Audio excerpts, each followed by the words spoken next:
everyone, Janie here. Welcome back to my garden and welcome to my July front and back garden tour. I have Jason behind the camera. Hi, Jason. Hey, buddy. Hello. And this is going to be a long garden tour for you guys.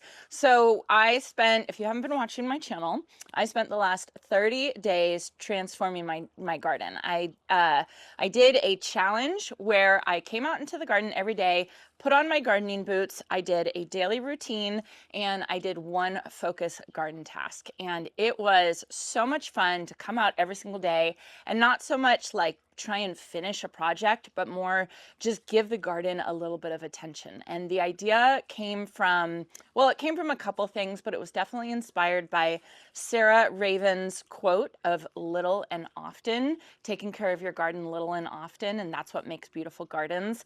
And it was kind of like an experiment to see if it would work. And don't you think it absolutely? It's amazing. Yeah. Yeah. This garden is the best it's ever looked by a lot. And I have worked less time in the garden, like less long periods of time. Probably not. I've probably worked more, but it felt like less time because I was really only out in the garden for about 2 hours a day.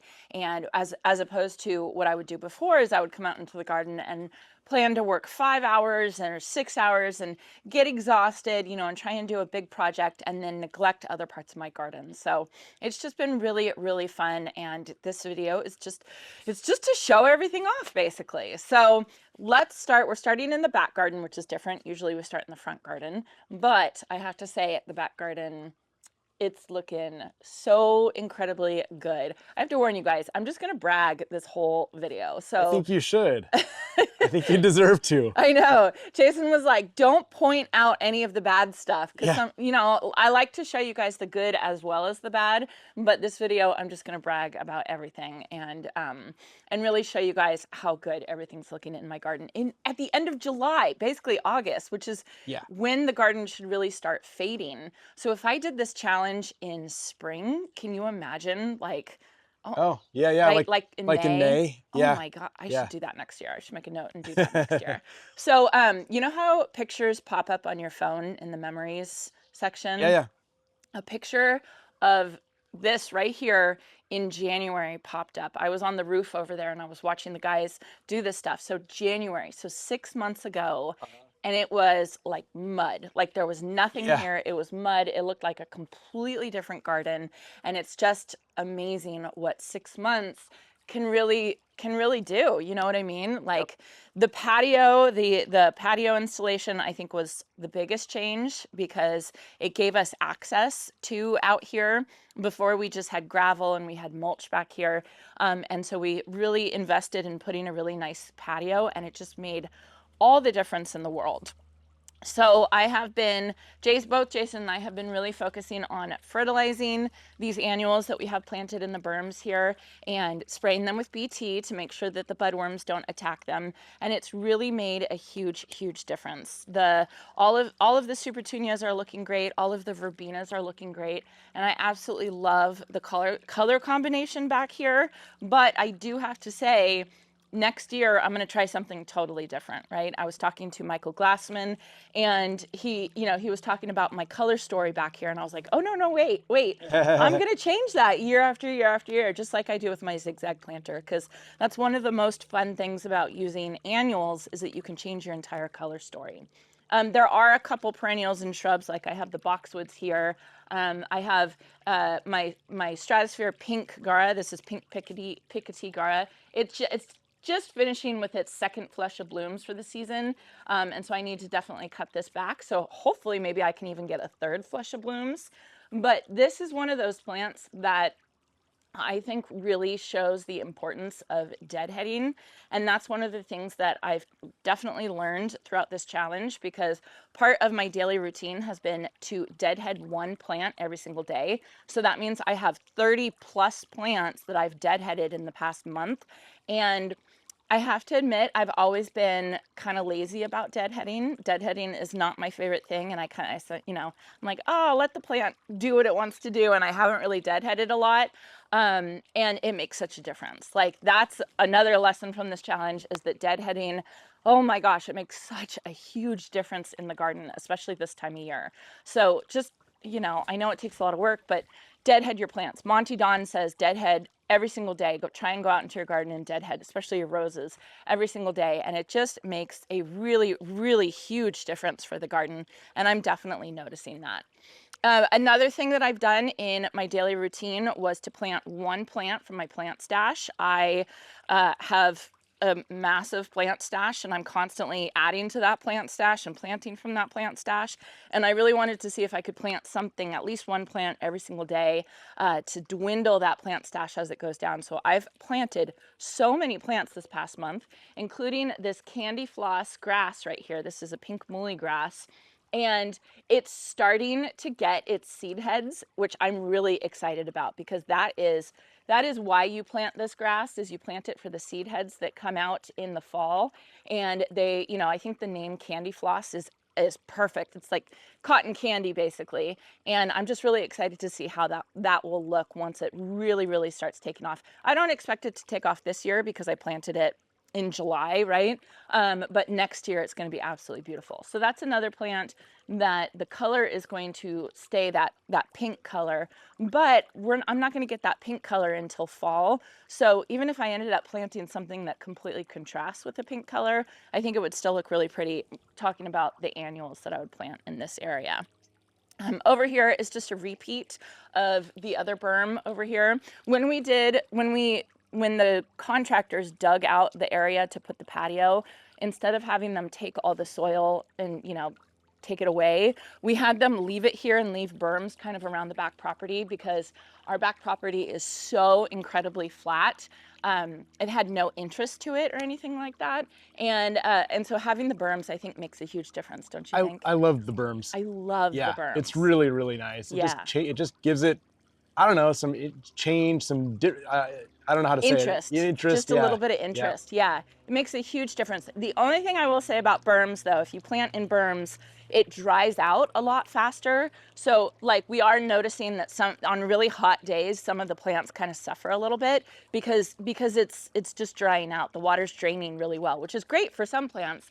Like the Gara loves that type of soil, but other plants that look at the, oh, I'm sorry. The birds keep coming to the fountain, and I get like, oh, look at it. I'm not even seeing it. I know, it's just it's so cute. So anyway, the berms are absolutely amazing, but you have to think when you plant in a berm, it's going to dry out. We have a berm in our front yard too. I'll show you guys in a little bit, and that one dries out really, really quickly as well. So probably, planting plants that like really good drainage, like lavender, like Gara, things like that, is probably the best thing to go, at least for us here where we get really hot. We are going to have a heat wave next week, so I'm a little worried about all our plant. I'm sure it'll be fine. It'll be fine. I mean, I just bumped up the ratio system an extra 10 minutes twice a day. Yeah, that's our drip irrigation system. So that'll help. Yeah. I think it'll be all right. I think it'll be fine. I always just get worried. Some stuff will suffer, but then it comes back. Like, yeah. it's, I don't know. And we've been so spoiled this year. I know. This has been the best weather year that I can remember. Like, since moving to Davis, how long ago did we move to Davis? 12 years ago? Almost 13 years ago. Yeah. Since we moved here, I think this is the best weather that we've ever had. This is my fountain, my Haddon Stone fountain. It is so gorgeous. I am in love with it. It is the center is called the West Lodge, and it's a Roman pool surround, and it's in the color Code. And this was gifted to me from Haddon Stone, which is a garden ornament company. That's also the same people who did all my sculptures and my planters around that you guys will see around here. And it is just some of the most beautiful things. Like these, this is like, I don't know. This is going to be like a family heirloom. Do you know what I mean? It's really nice. Like I'm never getting rid of this. Yep. If we ever move, which we have no plans to move, I will take it with me. I will pay to take it with me. It is just one of those things that is just so beautiful, and I I cannot tell you guys how much I love this thing. So it's cast stone, so it can handle, you know, the heat, it can handle the cold, it can be basically just handle everything. And I love it. And Monty loves it because this is his new water It's bowl. his water. He doesn't even drink out of his water dish No, anymore. not at all. And he doesn't drink out of the lion No, fountain over in the secret he garden. prefers this one now. Yeah. Yeah. So the lion fountain in the secret garden, I was always annoyed with it because it was always draining really quickly. And I was like, oh, I can't keep it full. It's so annoying.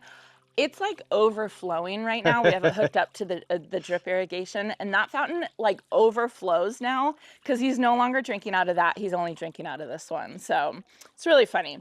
So this fountain is surrounded by a new lavender from Proven Winners. It's one of their, or it is their newest lavender. They haven't had a new lavender come out since Sweet Romance Lavender, which came out like 20 years ago. And this is Summer Serenade Lavender. And I can't, you know, I've just recently planted it, so I can't say, you know, I can't report on it just yet, but I have to say I'm super, super happy with it. I cut it back probably in June, and it's starting to really flush back with the blooms, and it's going to get nice and big, and this whole thing is going to be surrounded by lavender, which I think is just going to look, oh, I just think it's going to look so incredibly beautiful. Over here, this plant right here, I transplanted this plant and I transplanted this plant. This is a Miss Molly butterfly bush that looks terrible and it looks like it's not surviving, but it is. So I transplanted this. Aren't there green leaves on it? There's new green leaves. Yeah. Yeah, it's coming back. It's alive. Yeah. It's totally alive. So evidence of life. yeah, so this is one of the focus garden tasks that I did that I probably honestly shouldn't have done in July because July is just about the worst time to transplant a plant. So do as I say, not as I do, basically. But I really needed to transplant this plant. I don't know what I was thinking. Actually, I do know what I was thinking. The plant tag for Miss Molly butterfly bush says it only gets like 4 to 5 feet tall or something like that. That's right. But for California, or I don't know, in my experience, Miss Molly gets 7 feet tall. Yep. Easy 7 feet tall. Yeah, it was much taller than I am. Yeah. Yep. So I was looking at the plant tag and I was like, oh, it'll totally be fine. I basically planted it right in front of our hose link and it just completely blocked the whole hose link. So I had to move it. I decided to move it now, you know, in July, which again is not the smart thing, but it's coming back and it's going to be fine. And I think it'll look really good right here. And this is just, like, think of this as like a temporary planting, as in I want it to be here for like 5 years, because this guy right here, this is called a sweet olive. And this was a gift to me from my friend Greg Gayton, who works at my local garden center, garden centers, Green Acres, and he raves about this plant. And it's going to get more like a tree. It's going to look more like a tree, and it gets these blooms on it that smell absolutely incredible. Do you remember at our last house, do you remember our neighbors had this tree? Do you remember that? It bordered our fence, William. Really? Yeah. Oh, that was that tree? Yeah, do you remember how good it smelled? Yeah. Yeah, so I planted it here on purpose because our bedroom window is right here. So if we have the windows open, we can hear the fountain. When this is in bloom, we can smell it. I mean, it's going to be like literal heaven. It's going to be absolutely amazing. So this guy will eventually get big into a tree, not a huge tree, but like, I don't know, like a 12-foot tree or something like that. And then when that happens, then I'll probably take out the Miss Molly, but it's probably going to take about 10 years for this to get that big. But you could, you know, it'll still bloom as a shrub and everything like that. So anyway, and then behind that, I also did plant more of the candy floss grass, so that will look really pretty. And I did one over on that berm right there. So anyway, this whole thing is going to look really, really beautiful. Let's come back this way. So Jason helped me with this. And one of our focus garden tasks was planting up or painting these raised beds. And these raised beds I got from Amazon. It was the very first thing we put into the back garden. And they were $50 each. And they're open on the bottom because I wanted to do no-till, like I wanted the plants to grow into the native soil. And the goal is to eventually replace them with nicer beds. But until we get to that point, Michael Glassman, my friend Michael, he recommended painting them black. And what a fabulous recommendation that was, because I think, don't you think they look so well, good? the big thing is it looks so consistent now, so it disappears because everything else in the backyard is black. All the other backgrounds are black. Yeah. Like the greenhouse and the posts and Yeah. everything is black. And then you have these silver beds and they just kind of It popped made out. sense. It made sense before. Sure. Right. But now that everything's filled in around it, Yeah. and then now they blend into everything else, I think it looks really nice.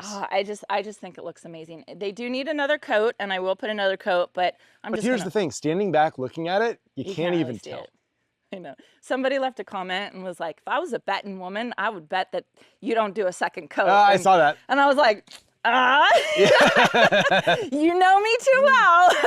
I mean, it's just like, if you look closely, then sure. Yeah. But if you're just like walking by or standing here, you don't even, it looks great. I know. So maybe I'll do a second coat. Betting woman. I was cracking up about that. So anyway, in the beds, things are looking really, really good. The front two beds have Thunbergia and Meteor Shower Verbena. My Thunbergia is really struggling this year. I told Jason I wasn't going to focus on the plants that weren't doing well, but let's just say they're not doing great this year. I think they have spider mites. I'm not totally sure exactly what it is, but you can see as they're climbing up, they're just really suffering. It's weird. It's like they're fine close to the ground, and then as they grow up, they just fry on the why, I don't know what it is. Yeah, but if you look really close at the leaves, they have that stippled look that happens with spider mites. Oh. So I was thinking maybe I can spray them, with something, Captain Jack's or something like that, and see what they do. I think I'll probably do that. Just spray them to see kind of what happens. So, which is a bummer because it would have been so pretty to have the Thunbergia climbing up. But I think this winter I'm going to take out these panels. Oh, you think? Yeah, because I think I want to like see back here. Like, you know what I mean? Like not have it blocked off? Yeah, I think it'll look prettier. Or maybe we can move them. I was just going to say, maybe, or move them to the back. Move them to the back. That would look really pretty. But then it might block the greenhouse. I don't know. Yeah. Anyway, over here though, this plant is doing you guys, I'm really, really loving this plant right now. This is perfectly pink Angelonia.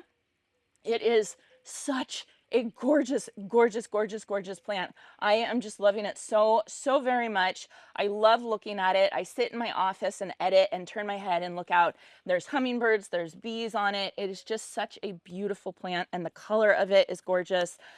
This is probably one of my favorite plants this year, and it's probably not fair because I planted it right outside my office window, so I look at it, but I don't think I've ever given this plant enough credit that it deserves. And a lot of you have recommended and said, you should try Angelonia. Plant some Angelonia. And I finally did, and I just absolutely love it. And I also planted Angelonia over here and over here, and it's all just looking beautiful. This is one of the best performers, I guess you would say. Yeah. That you've had this year. I know. All this Angelonia looks great. Isn't that interesting? I find it so interesting because I don't know what it is. I just never really focused on this plant too much. So this is the Wedgwood Blue Angelonia, which I think is really pretty. It's a very soft looking color, really gorgeous. I still like the pink one better, obviously. But it's really pretty still. And then this one back here is the white one. And I really am loving this garden bed. This garden bed is purple and white. It has sparkling amethyst superbena. It has the white Angelonia, and then it has meteor shower verbena, and it's just spilling over with this soft, beautiful, like romantic color. This is a great combination. I just love it, and I love how full it's looking and everything like that. I don't know if you cut back Angelonia. I don't know if you need to. I honestly have no idea. I'll have to look that up. So far, it doesn't look like it. No, it looks totally fine. Over here, this bed has been absolutely amazing as well. If you guys hear it in the background, that's a private jet. Yeah. Do you ever wonder who's flying in those private jets? Yeah. Can you guys hear that? I'm sure you guys can hear that. But every once in a while, we get private jets here, and we're like, who in Davis has a private jet? Do you know what I mean? It's just so funny. Anyways, they're the loudest planes. We have an airport right across the street, and usually it's like crop dusters and like not, really small planes. But every once in a while we get some private jets, and it's just really funny. The private jet in that one old military plane. Oh my, yeah. That one's so loud. Yeah, about once a month they test military planes here, and the house shakes. It's It's like a crazy. it's like a World War II era, basically. It is Yeah, yeah. absolutely crazy. So, but I'm starting to get to the point where it's like I kind of like it, you know what I mean? Is that right? It's like home, Yeah, Like this is just the sound of our it just home, I is. guess. It's really funny. Anyway, so this garden bed I love this garden bed. It is so beautiful. It's lantana, it's James Pretenia, and then it's hyssop. And when I planted this hyssop, I cut it all back and it's just starting to bloom again right now, and it is looking really beautiful. This is a new one for Proven Winners. This is another one that I really haven't planted before. I don't have much experience with, but there are pollinators all over it. It's absolutely loving it. And that's what Proven Winners was saying, was like the pollinators are going to love this plant, and it's really true. So anyway, this garden bed I just think is gorgeous. Now, somebody asked me, like, how come you're not planting any vegetables back here? Or, and it's because um that's I don't know, how do I say it? Because you like flowers better. Because I like flowers, because the vegetables take up room where I want to plant my flowers. Is what it is. Vegetables are fine, and I'm not going to say I don't like vegetables, because I do like planting vegetables. I just like planting flowers more. But sometimes it'll change.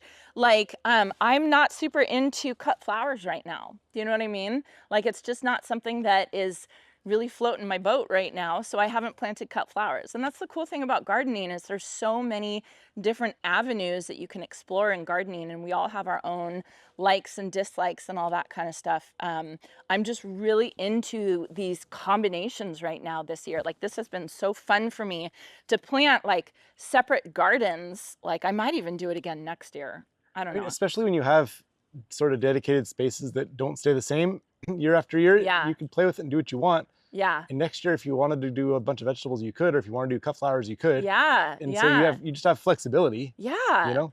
That's the, that's the thing about garden. Like, you're never done with your garden. You can always change it up. You can always experiment with something else. Like, you can just whatever inspires you that year, I think, is what you should do. And this is what really inspired me this year, and I'm absolutely loving it. And I kind of want to do the same thing next year, honestly. Over here, though, speaking of vegetables, I do have. Oh, don't look too close, because my basil is my basil is blooming. I do have 1 tomato plant and 4 basils, and it's going fine. I don't have. What do I say about it?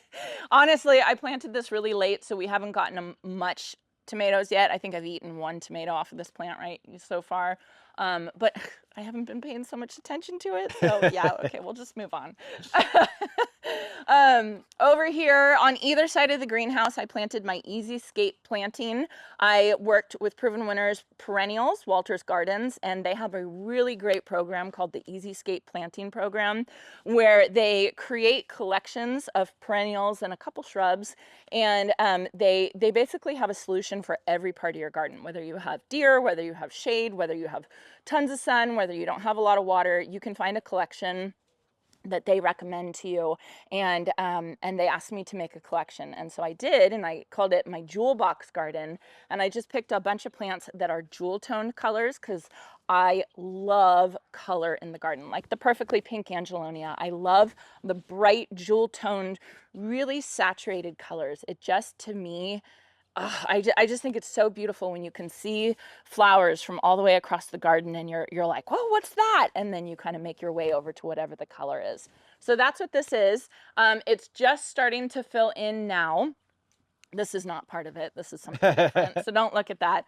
But probably the star of the show right now is the I almost called it Treasure Trove. I almost called it Summer Serenade Lavender. No, Treasure Trove Rudbeckia. And this is a new variety of Rudbeckia for Proven Winners. And it's supposed to bloom longer, last longer, have more blooms on it, which it definitely does. Mine are still kind of babies, but even as babies, they are just looking absolutely stunning. So I think this is going to be a really fun plant. And I actually planted this plant up front by the street, and it's it's rocking. It's doing so fantastic. Really, really beautiful. Then I planted Cat's Pajamas Nepeta. I planted Pink Pearls Penstemon, Miss Molly Butterfly Bush, a bunch of other things in my Easy Skate planting. And it's still kind of all filling in, but it's looking really good. Back here, another one of my Haddon Stone sculptures. This is Autumn, which I think she should be named Summer because she's holding grapes. But I have to think Haddon Stone is a English company, so maybe grapes come in Maybe autumn. a little later. Yeah. Maybe grapes come in. I guess our harvest is Our harvest is like September. no, our isn't it? harvest week is August. Is it? Yeah, Oh, okay. yeah. Okay. Harvest week. They call it Crush. Yeah. Here in Is Napa. that August? I'm pretty sure it's August. Okay. I'm not sure. Yeah. Anyway, so this is autumn. And one of the things that I did this past month is I planted around autumn. And I have to say, I'm not super happy with the planting. The one thing that I absolutely love is this woolly bush. I got it as a gift from my friend Deb. And this one is so pretty. And I just found out this is what Australians use for their Christmas trees. No way. Yeah, these are Australian Christmas trees, Huh. which I just thought is so cute. And it's just really soft and has this beautiful light color, and it's just really, really pretty. It's got a nice texture to it. When I was hooking it up on drip, I was kind of playing with it. It's kind of, it's nice. Yeah, it's really pretty. What don't you like about this planting around the? I think it's nice. I don't know. Well, okay, I got another comment. Your guys' comments are really awesome. Somebody said, you know what would look really pretty behind autumn was a flamethrower redbud. Huh. Remember what those look like? Uh-huh. Yeah. Right? So flamethrower redbuds, they basically bring the color of fall in spring, and they just look so absolutely incredible. And as soon as I read that comment, whoever it was, thank you, I was like, oh my gosh, that is the perfect thing to plant by my autumn statue. Is a flamethrower redbud because it's going to have that gorgeous color, right? Spring, summer, and autumn. It's going to have that gorgeous, beautiful color, that autumn type of color. And I was just like, yeah, like perfection, like absolutely perfection. Not so much that this doesn't look good, just that now you have a better picture in your mind. So now I have to redo this, you know? And it was funny because they left that comment on the day that I posted the video of planting these plants. And I was like, oh, okay. Like redo, start over, do it again. Anyway, I just think a flamethrower redbud back here, oh, I just think it's going to be so beautiful. So that's probably going to be a project that I'm going to do in fall, right? Is planting those in fall. And then another project that I'm going to do in fall is I'm going to replace some of the podocarpus that didn't make the transplant. Back earlier this spring, I transplanted a whole bunch of podocarpus that I got from my friend Roberta Walker. These were pulled out of another house in Sacramento, and then we planted them here. The majority of them survived, but there's some of them that are struggling, right? There's like 3 or 4 that are struggling, and I have already pulled out a couple of them. So I would say, bet, what, 75% have been good? I think it's more like 60%. Yeah. Okay. I mean, I'm being picky. Yeah. Still, like, I don't know, you got a bunch of free trees. Got a lot of free plants. And most of them are looking great. Yeah. And so you have to replace a few, but like, who awesome. cares? Yeah. Yeah. But I want to wait till fall to replace them. That makes sense. Yeah. So I was thinking about it. I was talking to Michael about it because Michael gets a wholesale discount at our local wholesaler. And I'm going to bug him in fall and say, take me shopping, Michael. But I want to wait till fall. And then at the same time, I'll get the flamethrower redbud for that. So anyway, so other than that, it's looking really, really good. I mean, it's just looking beautiful back here. It's looking so, so good.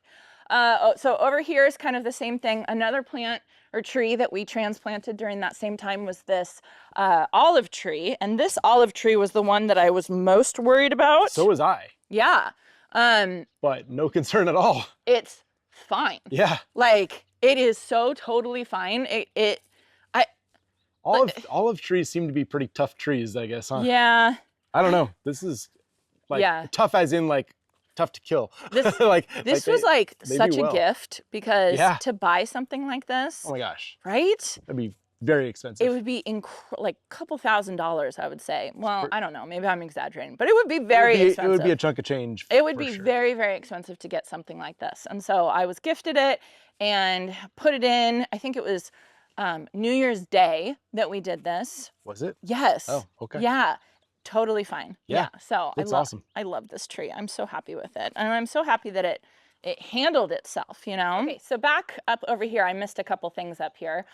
Another thing, another focus garden task that I did this past month was with my friend Deb.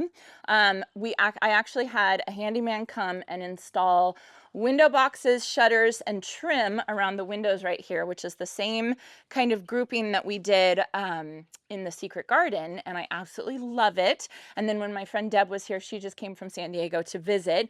We planted them up, and I love having the window boxes here. They are so pretty. I love being able to see the plants. These are still young, but they'll fill in. And next year, it's just going to be so beautiful when I really plant something up. I think I'm going to go crazy and plant like Super Tunia Vista bubblegum. Oh my gosh. Wouldn't that be amazing? That would be. Wouldn't that like? Yeah, pretty much. that would be so good. Oh my gosh. I guess I have to address my cat ramp. Yeah. I guess I should say something about it. We have barn cats, and they sleep on our roof, under the eaves of our roof, and during the day. They're up at night. Like I will see them. I see them running around, all that kind of stuff. They're up at night, but during the day they climb up here. And if I take this away, they will find a way to climb up there and then struggle getting down. Right. Yep. And so Yep. I'm gonna do something. I'm gonna do something more long term. I just haven't thought of anything yet. You know, maybe put I don't know. I'm gonna do something that's better than these are just fence posts that I screwed together and did all that stuff. So, and then under here you can see I have my orange trumpet vine right here that is looking absolutely gorgeous. This is called Dress to Thrill Crossvine, and it's going to grow completely up and kind of cover this whole area. And I am going to be putting wire on here so that they can start growing up. I was thinking about putting lattice. That was my original first thought, but then Deb, who is a fabulous photographer, she had a really good point. She was talking about how I have so many straight lines here in my garden, and they're kind of crossing and, you know, different lines, that maybe having lattice would be too many lines basically. And I completely get what she says. So instead I'm thinking about just doing just some wire that kind of disappears for them to crawl on. So that's going to be a project I'm probably going to do in August. And then over here I have another window box. So it's looking really, really good. Very exciting. You know what we need back here? What's that? Furniture. Yeah, I know. It's kind of funny with the umbrellas with no furniture under it, but you know. We need furniture. The problem is I want a really big harvest table.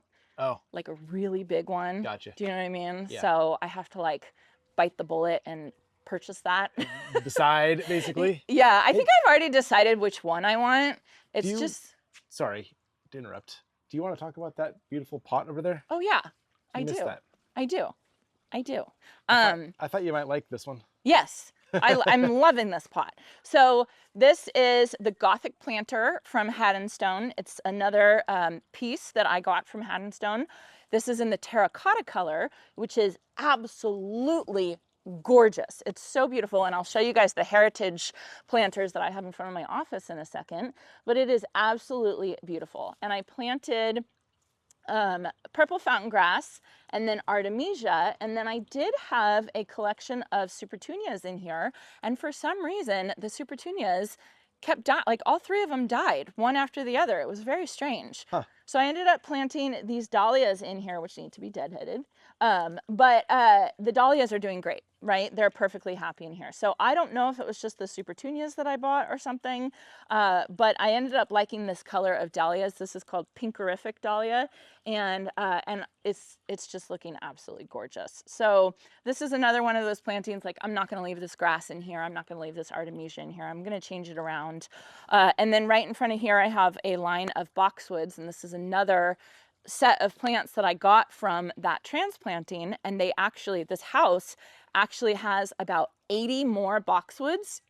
All of this came from their backyard, and they actually have 80 more boxwoods from their front yard that they said that they were going to take out and they would give to me. And they just haven't done it yet. I'm waiting to hear, like, basically what's going to happen is I'll get a phone call like the morning of, and then I'll have to stop everything I'm doing and go get a U-Haul and pick them up, which I am totally fine with. Like I will cancel everything to go do that. But some of you have asked when I'm getting the next boxwoods. I have no idea, right? I hope it's in fall. I hope they wait till fall. Where But are if you gonna put 80 I'm boxwoods? gonna find a place. That's amazing. I'm gonna I find a hear you say place. things and I'm like, wait, what? But I'm gonna find a place. I'm sure you will. I'm not worried about it. I'm gonna find a place. Okay, before we go over here, let me show off these heritage planters though, because they are so beautiful. Oh my gosh, I love them so much. So these are the heritage round planters. It's so funny because every piece that I get from Haddonstone, I'm like, this is my favorite piece. This is my favorite piece. These are one of my favorite pieces. These are the heritage round planters. I have heritage square planters up front. And these are just so incredibly gorgeous. I love them in the terracotta color. It's absolutely beautiful. They're starting to get that little patina already. And they have my improved Meyer lemon trees planted in them. And this is one of the things that I did is I ended up taking off all the lemons because if you can see this one is struggling quite a bit. This one, well, comparatively.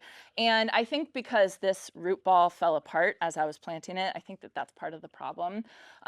But there is some new growth on this, so I know it's going to be fine. It just has to kind of catch up a little bit. But you can see like how great this one is doing versus this one. So eventually I will have 2 lollipop Meyer lemons that will be full with lemons, and I'm very excited about it. And I know a lot of you were very upset that I tossed those lemons, but they weren't ripe yet. I don't want to eat non-ripe lemons. Do you know what I mean? I don't want to eat that. I guess I should talk over here. Over here, these are the Vigo beds. They're doing great. They were, I planted them up as a bunny and chicken buffet this year, which I have loved, absolutely love that, because every morning I come out and I grab a handful of different things that bunnies and chickens like, you know, lettuces, buckwheat, clover, things like that, and I give it to them and they just get so excited about it. So this has been really fun. I did also plant some sunflowers, some massive sunflowers, and I've actually already cut one off and given it to the chickens, and so I'm just letting them dry and then I will give them to the chickens, and the birds have been loving it as well. Those sunflowers are huge. They were huge. They were massive, but they were so big that it started like pulling on the stems of it. Do you know what I mean? Yeah, sure. Yeah. Yeah. So they're like crop sunflowers as opposed to like beautiful sunflowers. You know what I mean? Okay. I mean that's kind of how I think of them. So The leaves anyway. are huge too. It's crazy how big they are. Okay, so let's move over to the secret garden right now. The secret garden is looking gorgeous, and this is my favorite time of day to come and look at the secret garden because the sun kind of comes in and shines through the living wall that I have over there. A lot of people ask me where I got my arches. So it's basically 3 pieces. It's this arch and then it's 2 panels. And I just got these welded wire at my local garden center. And I've looked around and I don't think you can buy them online, but they are at a ton of local garden centers. So there must be like a wholesaler that sells to local garden centers. So just go to your local garden center and see if you can find one. I've seen them in other places. I've seen them in Washington. I've seen them in Idaho at garden centers that I've been there. So just, you know, just kind of look. Things are looking gorgeous. Isn't this? It looks really like full and lush, and yeah, it looks really nice. Isn't it beautiful? Yep. Isn't it gorgeous? Even my star jasmine is starting to climb Yeah. on the fence. Yeah. Isn't that just going to be so gorgeous? Next year, it's going to be blooming and smell so nice. It's going to be amazing. So this secret garden is kind of a garden room basically, and I decided not to do any color in this room, which is very crazy for me. That's not normal for me, but I really do like it because it kind of feels like a different room. It feels like a completely different space with some coral bark maples. And then in these pots, I have the limelight hydrangeas that are in full bloom right now that are just looking absolutely beautiful. The reason why I have the limelight hydrangeas in pots is because my neighbor has a black walnut tree just on the other side of the fence, and black walnuts secrete jugalone and hydrangeas don't like jugalone. So I had to put them in pots, which I think is totally fine because I think it kind of gives it a little bit of interest and a little bit of structure, which I think is fun. Over here, I have the Surefire White Begonia that's just going just absolutely beautiful. But one of my absolute favorite things in this garden bed this year is the ground cover. I decided to use Dichondra Silver Falls as ground cover, and I love it here. I think it is so incredibly beautiful. These are sprinter boxwoods that are going to grow into a hedge, but I want to use this Dichondra Silver Falls as ground cover beneath it. Monty, come here. Come here, bud. Come here. So Dichondra Silver Falls will actually come back year after year for us, and so this ground cover will last. And I just love the difference in the green colors. Again, I'm not using color in this garden bed, so having the different shades of green, I think is going to make, it does make a huge difference. It's so beautiful. And then I have Albrighto coleus over here, which gives a pop of color. And then I have these beautiful window boxes that are just so incredibly gorgeous. I love them. They're nice and full. I have come through and I have kind of cut them back a little bit. But again, it's just a lot of different foliage color, and I just think it makes all the difference in the world. What is that speckled leaf plant? I like that one. That is called, it's a hippo plant, and that's called hippo white. I think it's Hippoestes, I think is the name of it. But it's just really pretty. A lot of people will use that plant actually as a house plant, but then you can also use it as a shade plant. It doesn't have any flowers. It doesn't have any blooms. It's all foliage. Really, the only blooms that I really have in this garden is the Surefire White Begonia and the Limelight hydrangeas. And I don't think I need any more blooms. Do you know what I mean? This is really nice back here. It's really, really nice. It's really, really beautiful. I have to show you guys this because some people were saying that the coral bark maples weren't going to get enough sun here, but this is what happens with coral bark maples with too much sun. We can't put them in full sun. So you can see that the branches that come out here, they're getting a little scorched, but the ones closer to the house are perfectly look at happy. that. These are all nice over here. Yeah, so that, you know, that we just have really strong sun here. I also had someone else saying that limelight hydrangeas need full sun, and it just depends on where you live. And if you look at a sun map, that will tell the strength of the sun depending on where you live. Obviously Arizona is going to be some of the strongest. Southern California is very strong, but we have a, like, right along the valley of California is really strong too. So we have to be careful. Not everything that says full sun actually can be full sun for us. So yeah. One of my favorite Haddon Stone pieces is my Georgian bird bath right here. And like, can you beat that? Like, can you beat this? It is just so beautiful. I just love it so much. I love it so very much. I think it's so gorgeous. The birds come on it, and I just love the placement of it. And this, it's just. I like this one, and I guess most of the Haddon Stone pieces are that way. They're decorative, but they're not overly decorative. Yeah. Like they're, you know what I mean? Like they're not super complicated or busy. Yeah. I guess. You know what I mean? But Yeah. they just look really fancy. Yeah. Really nice. Yeah, they're definitely fancy. Yeah. My friend Deb was, I feel like I always say that. My friend Deb said, she was talking about the difference between inspirational versus aspirational, right? And inspirational is when you look at something and it's something that you can do, you know, and you're like, oh, that's a really good idea. I'm going to go copy that, or I'm going to go do that. And she was talking about how a lot of the things I do in my garden and on my channel is inspirational, but some of it is aspirational. I think this is aspirational because, you know, this is like high-end cast stone stuff. Again, it's, you know, it's like a family heirloom, like it's something really, really special. But I just love it. I just love it so much. We're like really fortunate to have stuff of that quality in the garden. It's pretty crazy. Like, thank you, Haddon Stone. Yeah, thank you, it's Chris, really, from it's Haddon really Stone. nice. Yeah. This, I talked about this in yesterday's video. This is probably one of my favorite transformations. And it just goes to show that sometimes in gardening, it's not about adding, sometimes it's about editing or taking away.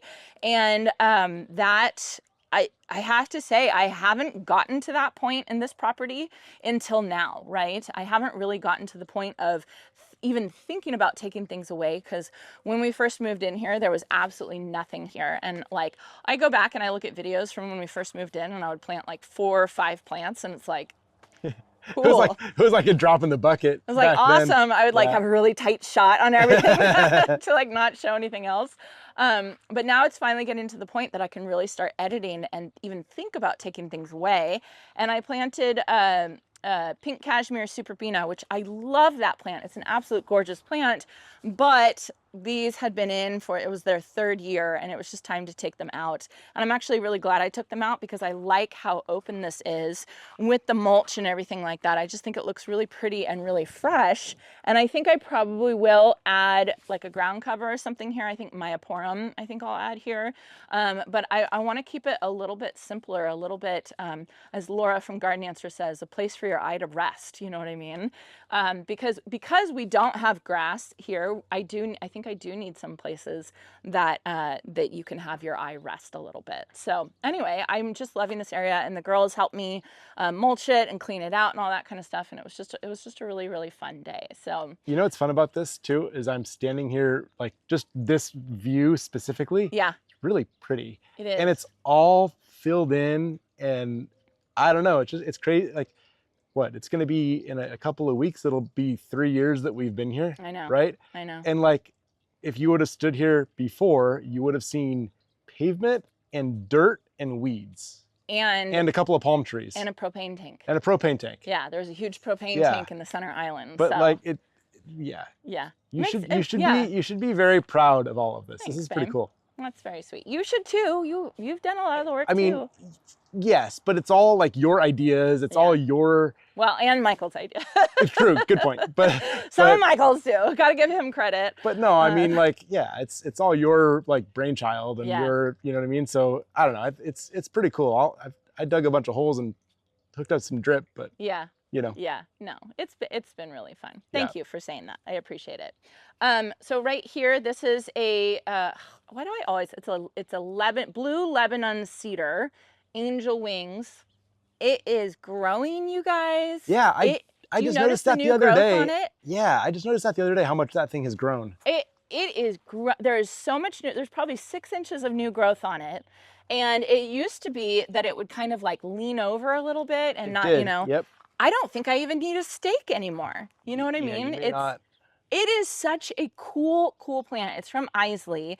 And I'm shocked because, one, it's in a berm, so it doesn't get a ton of water, which is probably why it's happy. But it doesn't get affected by the heat.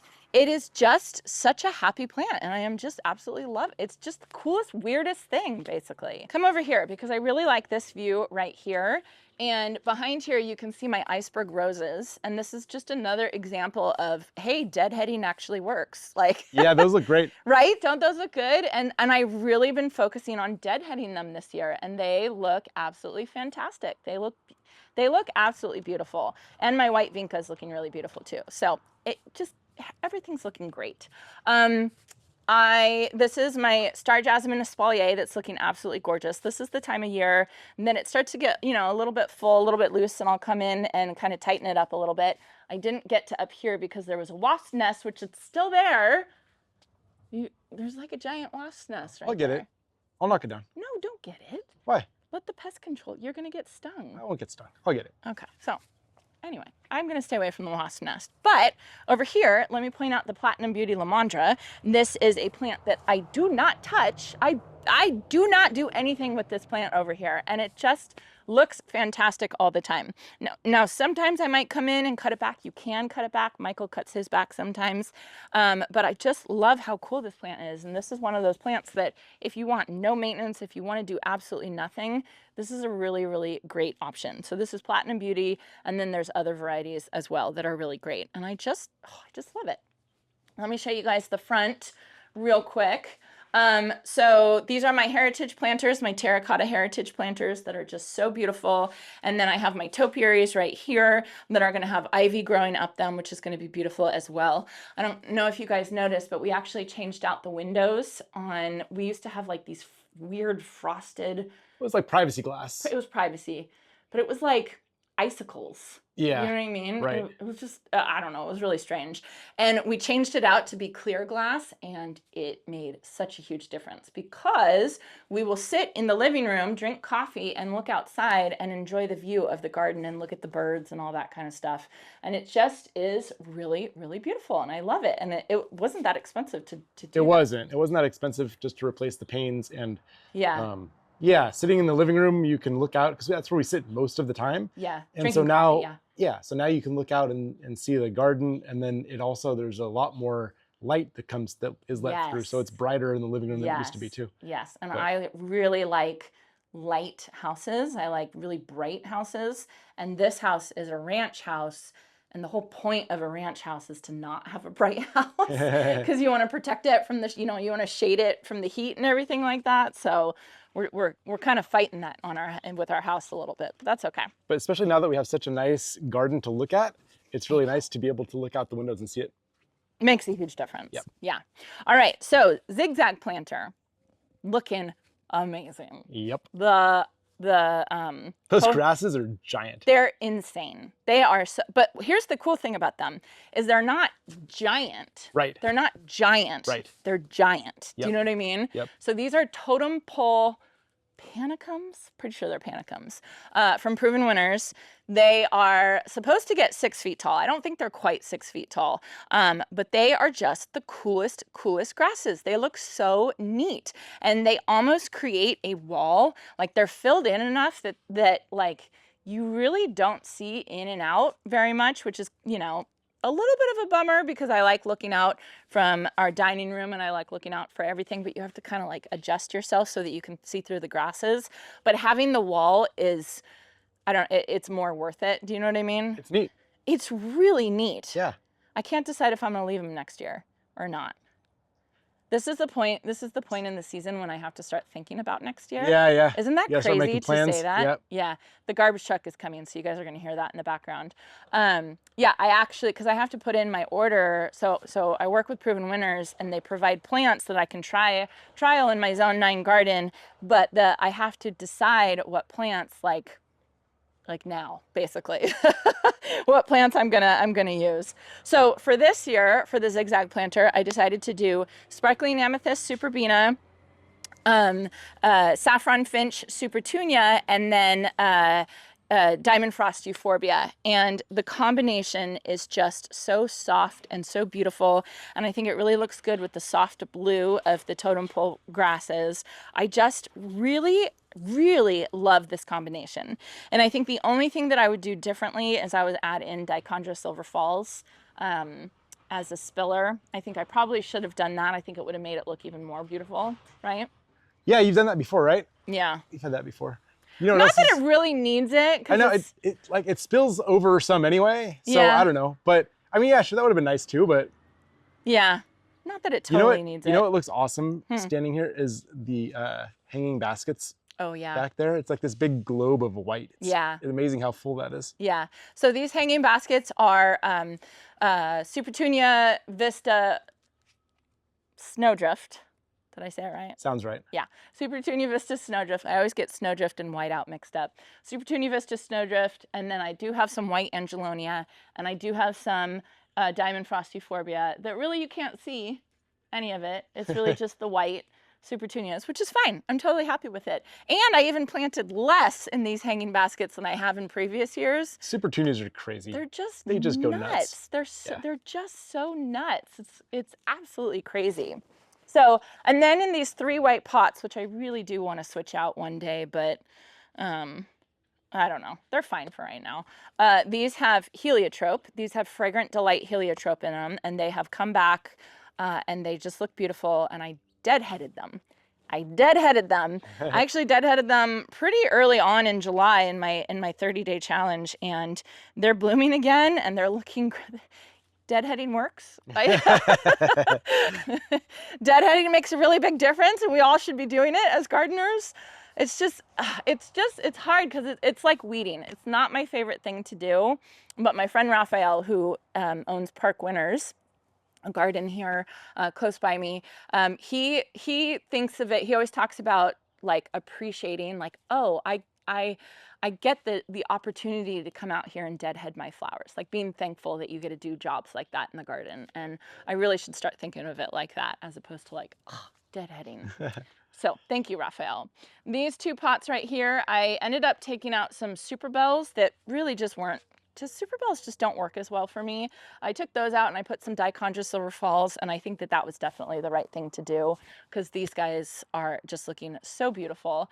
And I have to say that planting a grass in front of the sunrise, wherever you sit in the morning, planting a grass in front of the sunrise is definitely something that you should do, because the sunrise is over here, the grasses are here, and we sit over there, and you can see the sun coming up and it shines through the seed heads, and it is They just kind of glow. It's pretty it cool. glows. Yeah. It is Even such, even right now, you yeah, get that effect, and the yeah. sun's not even all that low anymore. Right. It is just the most beautiful thing. So just think about, just trust me, think about where the sun rises, where you sit and have your coffee in the morning, and plant a grass in between those 2 points, and you will be so, so very happy, because this just brings me joy every single morning. It's probably one of my favorite things to look at and really appreciate.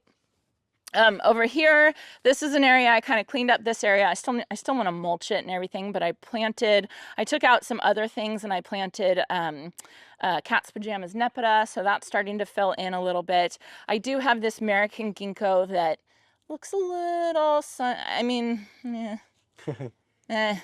might not be the happiest place. I might have to move that or something like that, but really, really, still really pretty, and I'll give it some time to kind of decide if it likes this spot. This view right here is one of my absolute favorite views of the garden, because it's so layered and it's so lush and full, and it just looks like a garden jungle. Do you know what I That's mean? what, you know what? I've never stood right here. Really? Yeah. This is Isn't that funny? This is one of my favorite, favorite views. Absolutely favorite Yeah, views. I can see why. So Very this is a Chandler Monterey cypress. The only thing I don't like about this plant is I get cobwebs in here, and I'm constantly coming and cleaning up the cobwebs. It's the only thing I don't like about that plant, but that's okay, it's pretty. And then Supertunia Vista Fuchsia, some Stormburst Superbena, and then this is Star of Madeira Echium that's absolutely stunningly beautiful. I love this plant, and this was a 1 gallon plant. Yeah, I had no idea that plant was going to do that. Isn't that crazy? Yeah. Then we have the Rising Sun Redbud back here. And I did come and I did trim up both of my Rising Sun Redbuds. And this is another tree that I absolutely am obsessed with. Love, love, love. And the Flamethrower Redbud is going to be very similar to this that I'm going to plant by autumn back there. It might not get as big because it's not going to have as much sun, but it'll still get a little bit of sun, so I think it'll be fine.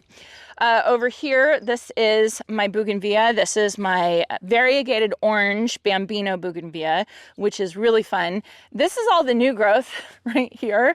And so this is going to start blooming in a little bit. This is the old growth, so this is blooming right now, which I just think is really funny. But it is just... That plant has really taken off in the past month or so. Yeah, which is funny because I have another Bambino bougainvillea over there, and it hasn't taken off as much as this one. This one's obviously incredibly happy in this spot. And then right behind it, I have El Nino. I mean, these El Nino Catalpa is like the best shrub. It's like a tree. Yeah. But I mean, they are incredible. How fast they grow. Do you think that's 10 feet? At least. It might be 15 feet. Yeah. I mean, I'm pretty sure the plant tag says 10 feet. Oh, I see. I mean, yeah. I mean, it just goes to show you can't always trust a plant tag. And we have 3 of them. Yeah. And they're all that big. I know. Yeah. And you planted those, is it a year and a half old? This one's the oldest. This one's probably 2 years old. And then the other ones are about a year old. Yeah. It's crazy. I know.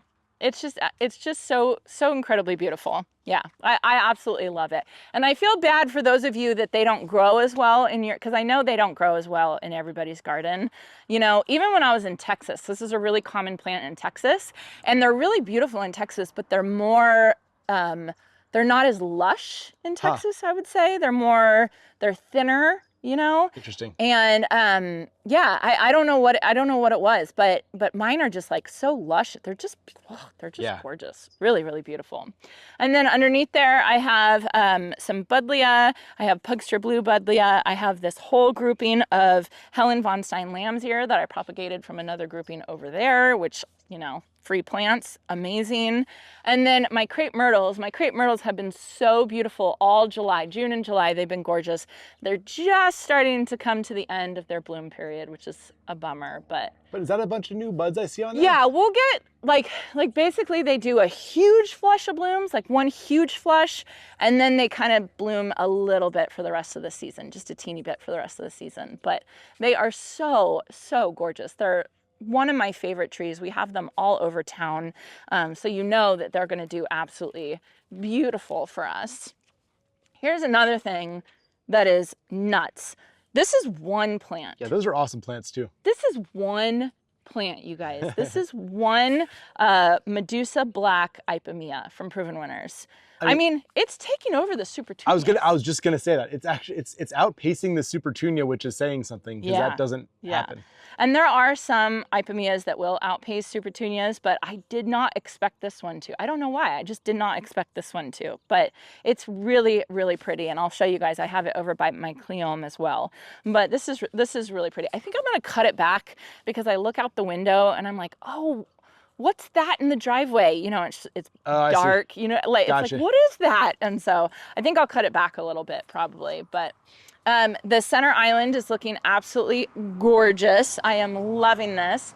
This is probably the most colorful part of my garden, and I just absolutely love it. I think it is so, so pretty. I love the bench at the end, right? Even though I never sit on that bench because I got that on the side of the road. I found it on the side of the road, and it's not the most sturdy thing, but that's okay. It looks really pretty. Sadie and I worked out here a lot this past month, and it definitely made a huge difference. One of the things I focused on was getting the nutsedge out of this area, and nutsedge is a weed that you have to dig out, and some of it is already coming back, so I got to come out here and dig out more. That's the thing with weeds, is you just have to keep addressing it and keep dealing with it. I keep saying I am gonna get, there's this spray apparently that you can get for nutsedge called sledgehammer, or something like that. So I'm going to try that. Come over here. Let me show this area. This area, I had a whole bunch of Augusta lavender heliotrope, and I ended up cutting it way back because I realized I hadn't cut my heliotrope, my Augusta lavender heliotrope back at all. And so it had been here for 2 or 3, I think this was coming up on the 3rd year, and it just needed a freshening up. So I cut it way back and then mulched the area, and I think it'll flush back very, very quickly, but it definitely needed. Was that heliotrope or was that meter shower verbena? No, this was heliotrope. That was heliotrope? Yeah, like that over there, that's heliotrope. And you can even... Oh, you're right. I see the difference. Yeah, this is heliotrope. Yeah. You can even see like the old stuff. I need to come in here and I need to cut it back. Like, I think this plant definitely needs to be cut back, and I haven't been doing it at all. So just lesson learned, you know. It's like plain the blue salvia. Like, you really should cut back plain the blue salvia and get the fresh new growth, because it looks so much more beautiful when you cut it back. So I think I just need to do that with this. And then right over here, this is the blonde ambition grass. Gorge. Absolutely beautiful. This is just... Yeah, that's really neat. Oh, it's just so beautiful. Really, really pretty. And then I have agapanthus behind it that's blooming right now, that's looking it's just looking great. Everything's looking really good. So a little bit of attention paid to it makes a huge difference, right? Sure does. Sorry, I'm just getting a big wide scan here. What's that? I'm just getting a big wide scan around because it looks really nice. Come over here and look at this, because you can see the treasure trove rudbeckia. It's just looking really good. This whole video is just me bragging. I know, but you know what's cool is that I can tell you've been spending a lot of time out here, because you're like, look at this view and look at that view, and you know what I mean? Really focusing on that. Yeah, which is nice. I mean, look at this. Yeah, that's really... Isn't the rudbeckia... Again, I don't know that I've stood here and looked that way. I always kind of look down the pathway, but this is really, really pretty. Yeah, I love looking at this front area.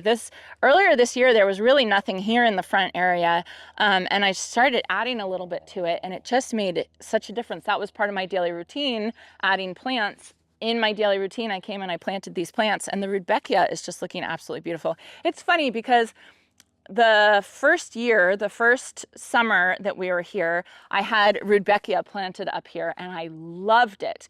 And now that I've planted more Rudbeckia, I just think this is a Rudbeckia spot.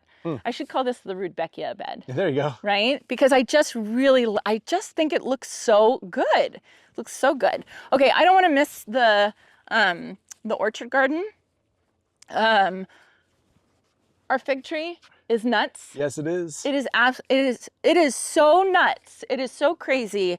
This fig tree, I think I'm gonna prune it back this fall. Yeah. And it's funny because I was thinking about, I knew a gentleman who actually lives by Michael, and he has a big fig tree in his front yard. And I remember seeing him cut it back, and he chopped it, and cut it so far back. And I'm thinking about trying that this year. I mean, I would believe it. This tree is so happy and so vigorous right here. I don't know that it would matter. Yeah. So I last time I pruned this, I actually hired an arborist to come in and prune it for me because I was worried about it. And I'm thinking about this guy who he literally just hacked back his fig tree, and it was like the happiest fig ever. So I think I'm going to try that this winter and see how it goes. Because it's just huge. It's overgrown. We don't need that many figs. You know what I mean? No, we can't eat that many figs. There's no way we can eat that many figs. So anyway, but it's really pretty.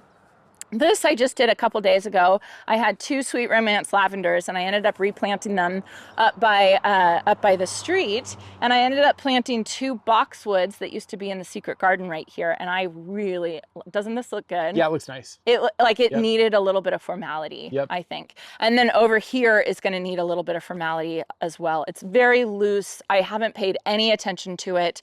We just transplanted a whole bunch of yardline viburnums, and they're stressed out. They're still alive, but they're very stressed out. So this whole area is just, it needs a little bit of attention, but that's okay. Another thing I did is I painted this part of the fence. That was one of the tasks that I did this month. So nothing huge, but it looks better.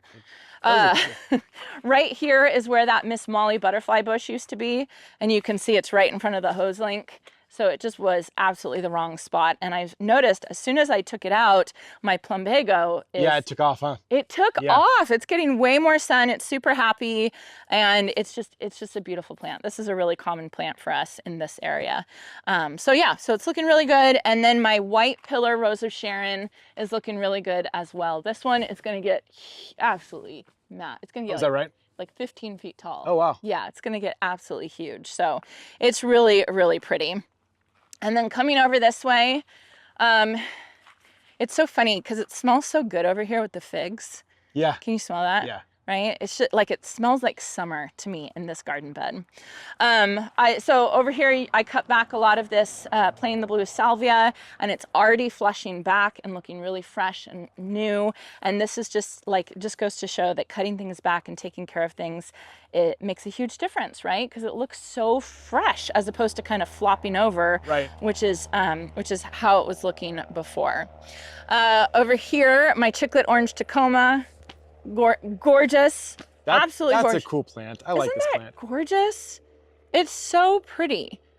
Oh, it just looks so good. And then the very first thing that I did on my very first day is I took out your favorite plant. I know. Verbena de la Mina. I'll get another one for you. It's all right. I will get another one for you. It's Jason's favorite plant because he loves the smell of it. It's the best smelling plant in the garden that you can't smell. And I cannot smell it at all. But I also cannot smell El Nino Chitalpa. And a lot of people say, can you smell that? Yeah, it smells good. It doesn't smell good? Yeah. Yeah. A lot of people say they love the smell of that plant, and I can't smell that either, which is such a bummer. But I can smell iceberg roses, and a lot of people can't smell iceberg roses. Huh. So anyway, I'll replace that. I also cut back my pomegranate tree. Look at my pomegranate. Look at the pomegranate. Look at how pretty those pomegranates are. Look at these pomegranates. Isn't that nuts? They look beautiful. Isn't that absolutely nuts? Yeah. So we're going to have lots of pomegranates this year as well. Lots and lots and lots. Isn't that funny? You cut stuff back, and then you think it's going to have less fruit, and then it has more. Yeah, not always. No? When I cut this way back, we only got like 4 or 5 pomegranates last year. Okay. Right? But I didn't do a huge cut back on this one this year. Oh, okay. This is a garden bed that I need to still do. Okay, so here's a good example. I have not cut back these plain blue salvia. I have not cut these back. And you can see they still look pretty, right? They technically look pretty, but they look a little overgrown, and they would look 1,000 times better had I cut them back a little bit earlier. And I'll probably come in at some point and cut them back. Same with this yarrow. I gave myself 5 minutes cutting back this yarrow, and this is about as far as I got. So, but that's all right. That's all right. Over here is my Cleome. This is my Senorita Rosalita Cleome. This has been quite the showstopper this year, don't you think? Yeah, I really like how this turned out because it's just a nice row. I don't know. I like it. It looks really nice. Yeah. Now, one thing I will say about these is that I didn't know is that they do get attacked by budworms or some type of worm. And so you want to spray these with BT, just like you want to spray your Supertunias and your Verbenas. And if you start noticing that you're not getting as many blooms, then you probably want to spray with BT. Again, this is a new to me plant. I don't know if they really will do well with cutting back or something like that. And I'll have to kind of play with it. Let me know if you cut your Cleome back or if you just leave it. But so far, I think mine are looking really, really good. You know, I don't know. So I didn't know that they needed BT, so Yeah. I wasn't spraying them. Yeah. And I think I've only hit them once or twice total because I think you only told me about it a couple weeks ago. Yeah, I just learned about it a couple weeks and ago. so just my point is, like, they didn't get attacked that bad, if at all, so far. Yeah. We're spraying them as a precaution now anyway, but Yeah. you know, they were doing great anyway. So Yeah. Really, really pretty. We have to show from the other side so that you see the yeah. Ipomea black or black Medusa. Yeah. So yeah, so over here is looking really good. And then coming over here, this garden bed, I need some more color. I can feel that I need more color. It's really pretty. I have my Shasta daisies, and I planted some lavender, and I have some penstemon. Basically, it's all perennials. This is a perennial bed, and I have not timed my perennials correctly to bloom at different times, which is I think it's one of the hardest things to do in the garden is to time a perennial garden so that there's always something blooming. And I think that annuals make up for that, you know what I mean? And annuals will constantly bloom. And so I just need to figure something out that I want to put here. I want something like really, really bright, something really bright. I wanted to show my Surefire rose begonias over here. Now these Surefire rose begonias this is their 3rd year, same as the pink cashmere Superbena. Actually, I think they're even a year older than that. And they have just come back year after year, but I think they're finally getting to the point that they're kind of petering out, right? Interesting. They don't look as good and as fresh as they normally look. I mean, they're still blooming. They're still Right, yep. They're still looking really pretty, but it's almost like the plants are just like tired, I would say. And so this is something that I'm really learning this year is Proven Winners, they sell annuals, right? And they call them annuals. And I call them temperennials because they overwinter for me in my zone 9 garden.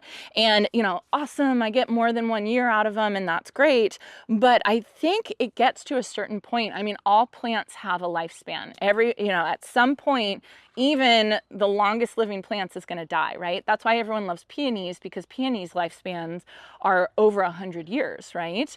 And so they'll last forever. But a lot of plants, they don't have, even though they are hardy in my zone, they don't have the longest lifespan. So I actually think I'm going to be pulling these Surefire rose begonias and putting something else in. But it's just really interesting that it's gotten to the point that I'm there and I'm thinking, okay, well, they're still technically alive, but they just look a little long in the tooth. That's something I've noticed because we've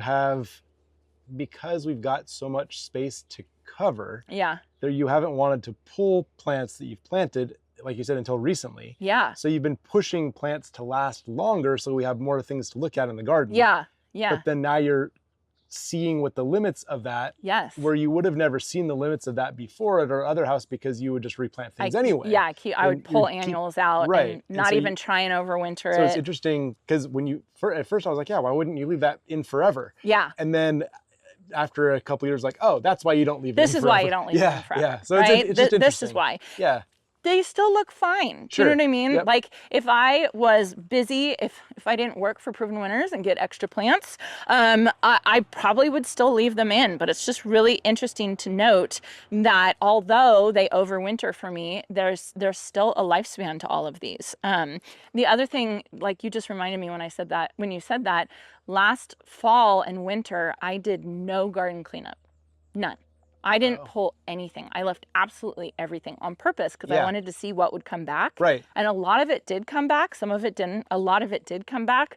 But it was a really interesting spring to see how many, like what things were working. It was fun just to kind of play I around remember with you it. watching certain things to see would it survive or not. Yeah. And a lot of it survived almost. And then we got like one cold day and then they Yeah. died off. Yeah. So like a few squeaked through and a few didn't. And Like it's just those interesting. Super Tunia Mini Vista Yellow. Yeah, yeah. I really wanted those to live and they just didn't quite live. So, yeah.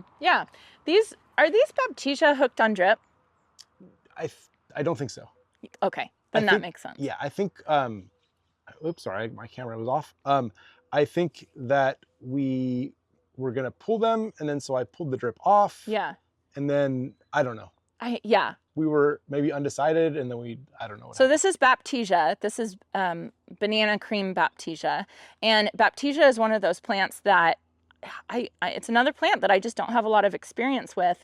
And I had decided that they weren't working here, so I pulled them, but then they came back. Right. And they were doing great, but now they're starting to fade again at the end of the summer. But it makes sense if they have no water. I think they have no drip to them. They're just getting whatever residual from the plants that are around them, and that's about it. Yeah. It's funny because these are apparently supposed to be a native, right? Huh. Like I had someone from Proven Winners tell me that they like, oh yeah, those should definitely work for you. They're a native in your area. But I don't think that's true. I don't think that that's right because I've never even heard of Baptisia before Proven Winners. So anyway, it's just something to play around with. Okay, let's take you guys to the trial garden. This is the longest garden tour video I think we've ever done. Yeah, right? But you just done all this work. Like I know. I don't know. I know. It's fun to have a very comprehensive tour. Yeah. Yeah. Oh, you wanted to show this, yeah, right? let's show this. This is looking really beautiful. So it's so funny that I threw in these Medusa Black Ipomea. I just threw, Monty. Right on cue, Monty. Every time, bud. You're killing me. You're killing me.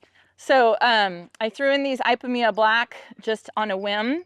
And I think they look absolutely gorgeous with this Cleome. It just looks, it's such a beautiful combination. And I really think this Medusa Black is a really, really good option to, it's like a supporter plant. Do you know what I mean? Yep, totally. Right? And whatever plant you plant next to it, it's going to look brighter. It's going to look fresher. Like, you know, it's just a supporting plant. It's like a filler when in a bouquet. Here you guys can see my cardoon is coming back. I love this plant so much. I love it, love it, love it. I cut this back earlier this season. I had to cut it back because when the guys came in to refinish the driveway, they knocked it over, understandably, right? So it's coming back nice and fresh, so that'll look really good. Is this a Monty? That's Monty, yeah. I literally just... Monty! You're killing me! And then this garden bed, it's like the first year I planted this garden bed. It was so beautiful and I loved it. And I've been struggling with it ever since. Do you know what I mean? Yeah, I know. You kind of hit a home run the first year and then you're kind of not sure. Yeah.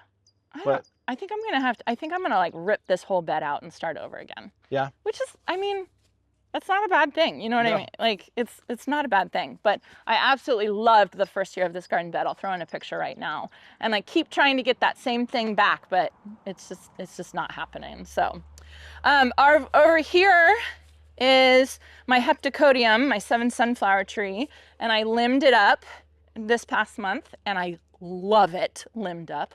Absolutely love it limbed up. And it has some of its buds on it and it's going to burst out into bloom. And then fall, we're going to get these rosy bracts on it. And it's just cool, a very cool tree. That has never bloomed for us yet, right? It did a little. It had like 2 or 3 blooms on it. I'm very curious to see what it looks like. Yeah, it had 2. I don't think this tree is, oh, here, you can see a bloom right here. You can see what the blooms look like. So after these blooms, these are like nothing special. Huh. right? But after these, then it'll get like these bracts on it, kind of like bougainvillea, and then it'll be absolutely Oh, beautiful. I see. I think this tree likes a little bit cooler climate versus here. Do you know what I mean? Interesting. Because it always looks like it's just a little bit struggling. Maybe it can do with a little more water, you know, things like that. So I think I'm definitely pushing this tree, but that's okay. Over here is the trial garden bed, and the trial garden bed is looking good, and it's really interesting to see what's thriving and what's not thriving, what's not doing good. It's funny because over here, these are my creeping zinnias, and one by one, Yeah, those are struggling. these are struggling. Yep. These are And I've been dying. fertilizing them and everything, and they just Yeah. kind of struggle. Yeah. Should we show everybody The the plain the blue salvia? Oh, I mean, sure, it'll come back. Yeah. Not yeah. worried about it. So But in between the time that I planted this plain the blue salvia around spring, we missed a watering. around spring? Spring. Oh, a spring statue. The I was spring like, statue. no, you just planted that. No. Spring, around the spring statue. Gotcha. I planted this plain the blue salvia. You can see it over But there. the ones over here just have a little bit more shade, and so they're fine. Yeah. But Yeah. But even these still have, that plant is so hardy. It'll pop we've got back. it on good water now. It'll bounce right back. Yeah, it'll pop and it'll back. look really pretty in front of that statue too. Do you think the microphone got Monty's burp on camera? Monty has, yeah. We have a very burpy dog. Monty and his burping.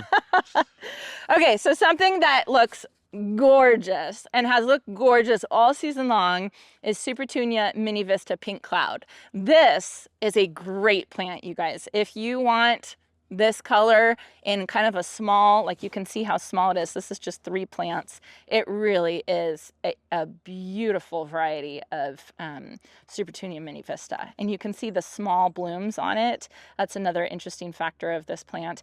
I mean, to me, if you have something like this, why would you plant a Super Bells? Do you know what I mean? Like, Yeah. This blooms so much more than Super Bells do for me. I wonder if it's a climate thing. I don't know, but our garden centers always have Calibrachoa. Huh. You know what I mean? So I think it must be me, or I don't know. I have no idea. I don't know what it is. And then you can see the 3 different varieties of Nepeta that I've planted here. There's actually no cat's pajamas here. The cat's pajamas I have planted otherwise, and I wanted to try out other different varieties of Nepeta, and cat's pajamas is still my favorite. I was just telling you guys that it's definitely still my favorite. This is Southern Blaze Phlox. Here, show this. Okay. This is Southern Blaze Phlox, and this phlox is supposed to be able to handle heat, right? But this is another one of those examples that I think this handles humid heat and not dry heat. So this is interesting because if you come over here, yeah, the one that's behind this plant that gets a little bit more shade is happier. Oh, isn't that funny? Yeah. Yeah.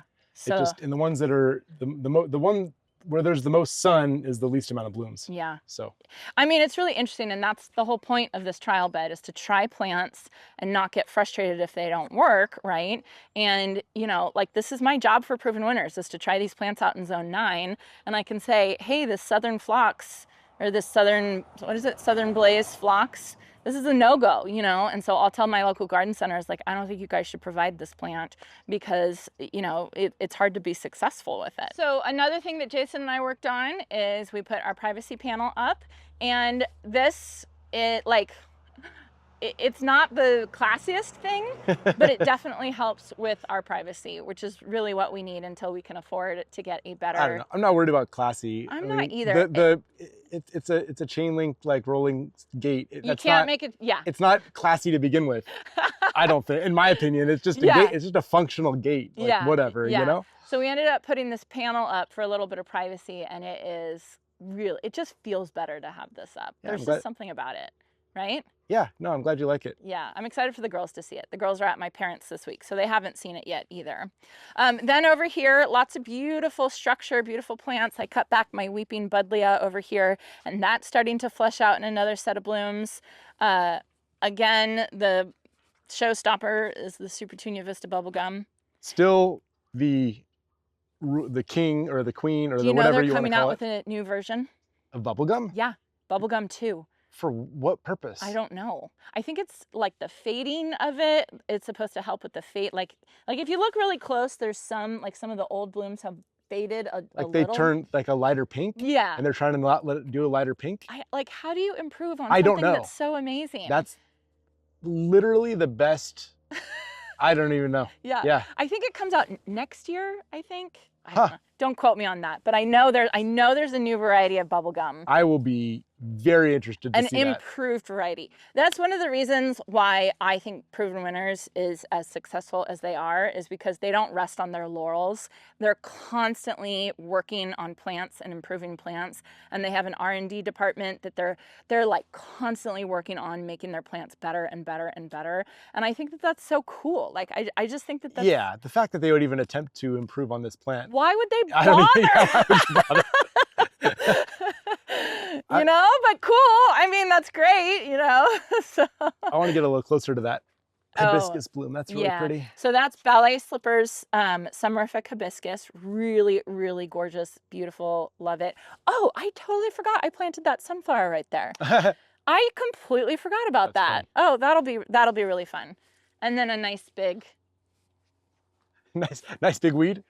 weed right here. Well, soon to be almond tree, right? Yeah. If I left it, that would turn into an almond tree. Almond so. tree weed. Yeah, almond tree weed. This is another crepe myrtle. This is a crepe myrtle shrub. This one only gets 8 to 10 feet tall. It's called pink velour. Absolutely gorgeous, beautiful, beautiful. So just know that there's different, if you're looking for a crepe myrtle, there's shrub varieties and there are tree varieties. So kind of something to remember. Over here, beautiful, love it, gorgeous. Yeah. What do I say? What else can you say? Yeah. I love this view. Yep. I love this. I mean, this is the view that, I mean, obviously this is where you just drive in the front. So every day I come home from work, yeah. and this is the first thing that I see when I drive in. Yeah. That and the bubble gum next to me over here. Yeah. And it's amazing. And yeah. the gazebo there with the creek bed and all the beautiful color, like. This was Michael. Thank you, Michael. Yeah. Right? Yeah, this was definitely Michael's idea. This was a Michael Glassman design. I had no plans for putting a dry creek bed or anything like that.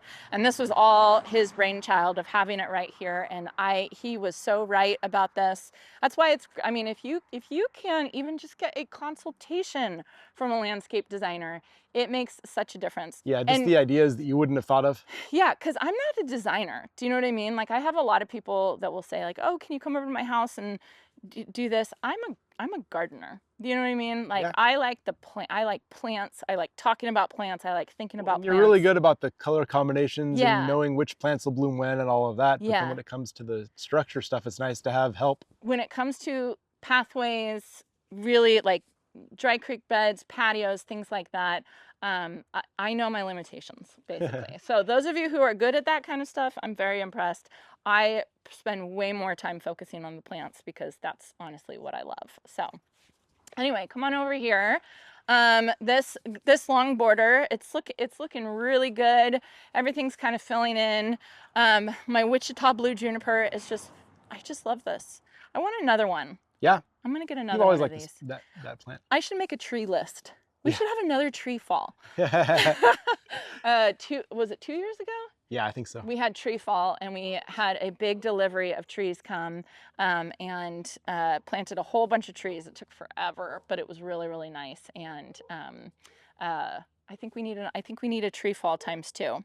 The Alstroemeria is kind of in between blooms right now, but that's okay. And then the thing that is not working well, which I think we should check the drip on this, Jason, is this smoke bush right here. It's one of the green, the chartreuse smoke bushes. Is that the one that I liked?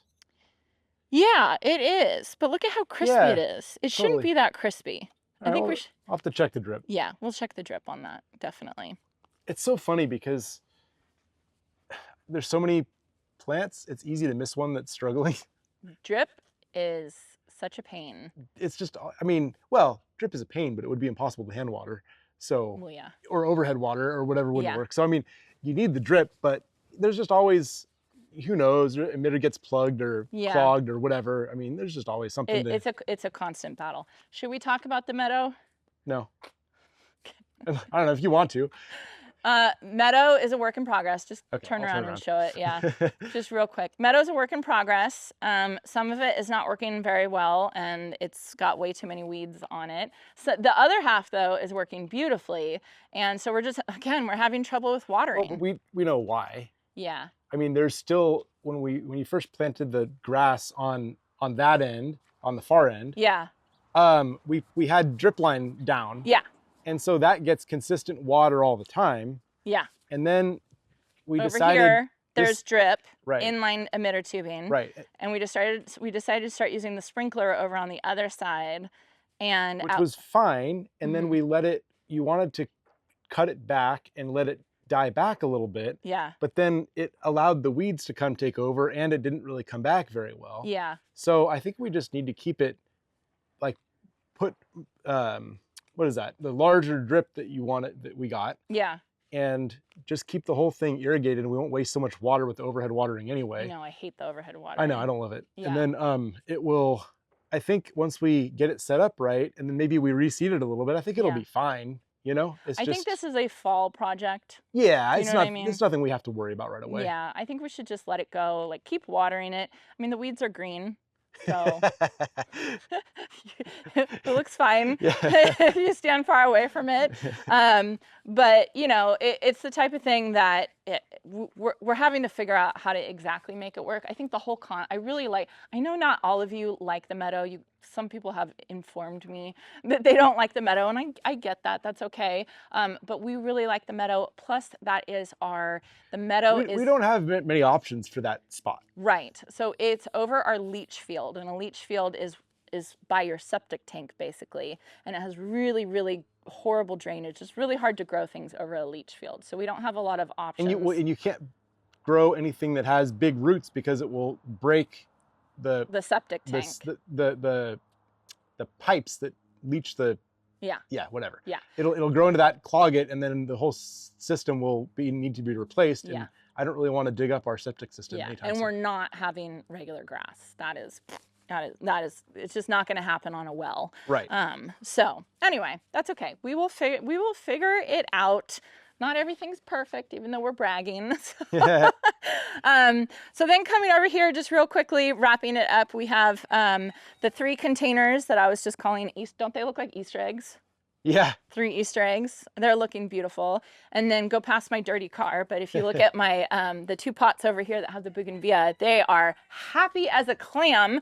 Oh my goodness. And which is crazy because usually when you plant bougainvillea, it stresses out, and they are just loving life over here. But you know what? Full, hot, harsh sun, and they couldn't be happier. They couldn't be happier. Yep. It is just it's the funniest plant because like the more you torture it, the happier it is, which is just hilarious. This whole vignette I am in love with, and I think it's because of this. This is called the Traveler's Weeping Redbud, and you guys, this is such a fantastic tree. This is such a beautiful tree. It's small. It only gets 6 feet tall. This is pretty much full grown now at this point. But to me, it is just so beautiful. And it's this dark green glossy color. Super Tunia Vista bubblegum underneath there. I planted some red begonia. And then this is All Eyes on Me, Sumerific hibiscus. It's kind of pretty much done with its flush of blooms. I still see some more buds on it. But you can see the color. It has a red eye, kind of red throat. I don't know what you say, eye or throat. And so that picks up the red begonias over there, which is looking really pretty. Let me just finish up with this last garden bed over here. So this garden bed I planted earlier this spring, and I love it. It's one of those garden beds that organically came together. These were all plants that I just had in my plant stash. And one day I just came out here and I just started planting it all up. And I just think it looks beautiful. I just think it looks so good. We have the Sunjoy Fast Neo right here. That this one will eventually get 4 feet tall and wide, so that this one will get really big eventually. But for now, I planted annuals all around it, and I just love this combination. Don't you think it looks good? Yeah, this all looks great. It looks great. And then I have a strawberry tree right here, which is beautiful. It's a beautiful evergreen. It's one of the evergreen trees. We don't rely on a lot of conifers. Conifers don't do well for us here. It's things like this. It's podocarpus, it's strawberry trees, it's lemon trees, it's orange trees that we really rely on for winter interest. And conifers are like get a little stressed out for us. So this is like what we consider winter interest here in California. All right, so anyway, that is it for the July garden tour, front and back. That was a very long garden tour. I need a drink of water or something. Are you feeling it, Jason? Is your hand hurting from holding your arm up? You know what? This little attachment on this case makes it much easier. I have a pop socket on one of my phones. It's the first time I've used it. It makes things much nice, easier right? to use. Yeah. It's nice. Yeah. I can't imagine having a phone without a pop socket now. So anyway, we wanted to say that we are actually taking next week off. We are going to do a little family vacation before the girls go back to school, and I would like a break after 30 days of posting, or I should say 31 straight days of posting. But I want to say a huge thank you to all of you for coming along for this challenge. It was so fun having you there, cheering me on, sharing your experiences in the comment section. It's been such a fun thing to do. I've really, really enjoyed it. And I think I will definitely repeat this challenge in some way or another, maybe subsequent seasons or years or something like that. I'll kind of figure it out. But so we're not going to be posting for the next week, but then we'll be back the Monday after that. And then I'm back to my regular routine of posting 5 days a week instead of 7 days a week, because that was a lot of work. But it was fun, right? It was fun. Yeah, I mean, you worked really hard and you had a lot of fun. It's a lot of editing and it's a lot of work behind the scenes to make all this happen. And you did a great job, and the garden looks so much better. Thank you. So I pay him to say that. Yeah. Anyway, so that is going to be it. That is going to be it. Thank you guys so very much. I hope you all enjoyed this, and I hope you all have a chance to get in your garden today.